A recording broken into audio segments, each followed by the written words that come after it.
শুনাপুৰৰ বজাৰতে দেখো প্ৰথম তোমাক এঘাৰ পাৰত বহি যাছিল মৰম তোমাক কেনেকৈ ক'ব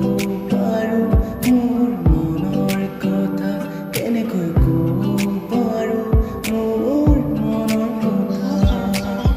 বহুতো আশাৰে জানৈ ৰাখিছো মৰম তোমালৈ আহিবা বুলি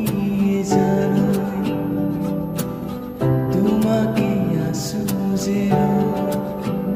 বুজানি বুজা